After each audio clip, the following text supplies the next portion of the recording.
સુરત શહેરમાં સતત વરસી રહેલા ધોધમાર વરસાદના કારણે અનેક વિસ્તારોમાં પાણી ભરાવાની સ્થિતિ સર્જાઈ છે. લીંબાયતના નીચાણવાળા મીઠી ખાડી વિસ્તારમાં પણ પાણી ભરાતા તંત્ર સંપૂર્ણ એલર્ટ મોડમાં આવી ગયું છે. સુરતમાં ભારે વરસાદના પગલે લીંબાયતના મીઠી ખાડી વિસ્તારમાં પાણી ભરાવાની સ્થિતિ સર્જાઈ છે. નીચાણવાળા વિસ્તારોમાં વરસાદી પાણી ઘૂસી જતા સ્થાનિક લોકો મુશ્કેલીનો સામનો કરી રહ્યા છે. પરિસ્થિતિને ધ્યાનમાં રાખીને ફાયર વિભાગે તાત્કાલિક 2 રેસ્ક્યુ બોટ સ્ટેન્ડ બાય રાખી છે, જેથી જરૂર પડે લોકોને સુરક્ષિત સ્થળે ખસેડી શકાય. ગત વર્ષોમાં આ વિસ્તારમાં પૂરના પાણી ભરાતા શિફ્ટિંગ દરમિયાન ભારે મુશ્કેલીઓનો સામનો કરવો પડ્યો હતો. તે અનુભવને ધ્યાનમાં રાખીને ફાયર વિભાગે સ્થાનિકોને સમયસર સાવચેત રહેવા અપીલ કરી છે. ખાસ કરીને દર્દીઓ, નાના બાળકો અને વૃદ્ધોને પાણીનું સ્તર વધે તે પહેલા સુરક્ષિત સ્થળે ખસી જવા સૂચના આપવામાં આવી છે. પ્રશાસન સતત પરિસ્થિતિ પર નજર રાખી રહ્યું છે.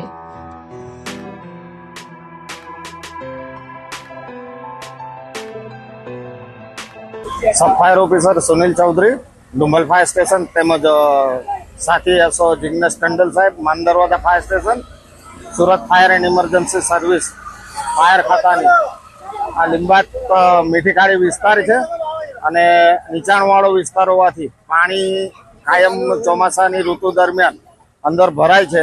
તો તેમને જાનમાલના રક્ષણ માટે સુરત ફાયર એન્ડ ઇમરજન્સી સર્વિસની 2 બોટો અવેલેબલ સ્ટેન્ડ બાય મૂકવામાં આવી છે.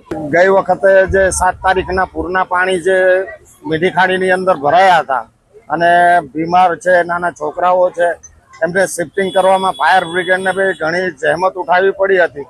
તો હાલ બહાર નીકળી શકાય એવી પરિસ્થિતિ છે. તો એવા દર્દીઓ કે નાના છોકરાઓ, બાળ બચ્ચાઓને સેફલી જગ્યાએ લઈ જાય એવી ફાયર ખાતા તરફથી અમે સૂચના આપીએ છીએ. સુરત મહાનગરપાલિકા લીંબાયત ઝોન તરફથી આપ સૌને જણાવવામાં આવે છે કે ઉપરવાસમાં વરસાદનું પાણી વધારે હોવાથી મીઠી ખાડીનું લેવલ સમયસર વધતું જાય છે, જેના કારણે તમારા ઘરમાં પાણી ભરવાની શક્યતા હોય, જેથી તમારું કિંમતી સામાન વસ્તુ લઈને તમારા નજીકના રિલેટિવના ઘરે તમે શિફ્ટ થઈ શકો છો, અથવા તો લીંબાયત ઝોનની અંદર આવતી મીઠી ખાડી જે મારુતિનગર નજીક મિર્ઝા ગાલિબ સ્કૂલ છે ત્યાં તમારે શિફ્ટ થવું. ત્યાં સંપૂર્ણ જાતની વ્યવસ્થા, ખાવા પીવાની વ્યવસ્થા સુરત મહાનગરપાલિકા તરફથી કરવામાં આવી છે, જેની નોંધ લેશો.